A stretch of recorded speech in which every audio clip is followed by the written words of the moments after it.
Dans ce village, tout le monde achetait sa viande, jusqu'à ce qu'un jour, quelqu'un trouve un doigt humain dans son plat. Dans un petit village reculé, une vieille femme du nom de Mamie Fanta tenait la seule boucherie du marché. Ses viandes étaient toujours fraîches, tendres et incroyablement savoureuses. Les villageois l'adoraient. « Mamie Fanta, donne-moi encore 1 kilo de ta viande spéciale. » Elle souriait toujours. Son regard perçant et sa voix douce mettaient tout le monde en confiance. Mais personne ne savait d'où venait réellement sa viande. Jusqu'au jour où, un homme du village, Kader, acheta un morceau de viande comme à son habitude. Il prépara un ragoût pour sa famille. Mais alors qu'il remuait la marmite, son cœur faillit s'arrêter. Dans la sauce, quelque chose flottait. Un petit os, avec un ongle. Il le sortit de la marmite, le regarda de plus près. C'était un doigt humain. Un frisson glacial lui parcourut l'échine. Il se leva en hurlant. « C'est quoi ça ?» Toute sa famille accourut. Les voisins, alertés par ses cris, entrèrent dans la maison. Quand ils virent le doigt humain, le silence tomba. Puis une femme s'écria. « Mamie Fanta. Elle nous a toujours refusé de voir son arrière-boutique. » Les visages pâlirent. Ils décidèrent d'aller voir ce qu'elle cachait vraiment. Ce qu'ils allaient découvrir allait horrifier tout le village.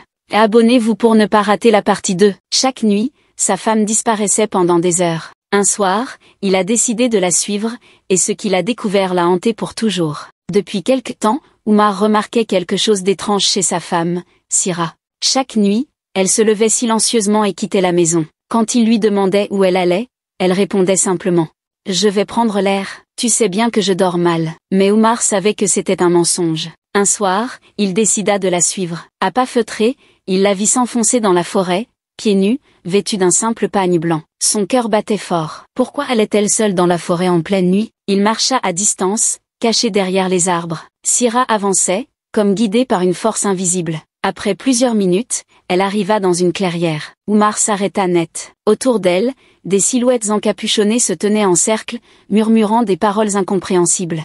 Sira leva les bras vers le ciel, et ce qu'Oumar vit ensuite lui glaça le sang. La suivre, la vérité éclate dans la partie 2. Abonnez-toi pour ne pas rater la suite. Tout le monde croyait que Sally était devenue folle naturellement, mais personne ne savait qu'Aïssatou avait payé un prix pour la voir souffrir. Dans un petit village, Aïssatou et Sally partageaient le même mari. Mais le cœur de l'homme penchait clairement pour Sally. Belle, aimée, respectée. Elle brillait comme une étoile. Tandis qu'Aïssatou, elle, se noyait dans l'ombre, rongée par une haine silencieuse. Un soir, elle est allée voir une vieille sorcière au fond de la forêt. Je veux qu'elle perde l'esprit, qu'elle ne connaisse plus le sommeil, qu'elle oublie même son nom. La vieille lui tendit un collier tressé de cheveux humains et de fils rouges.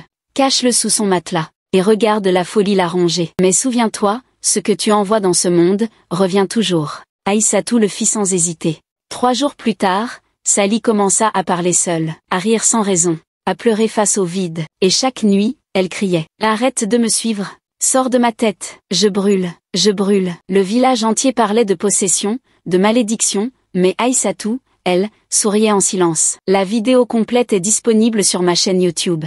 Lien en bio.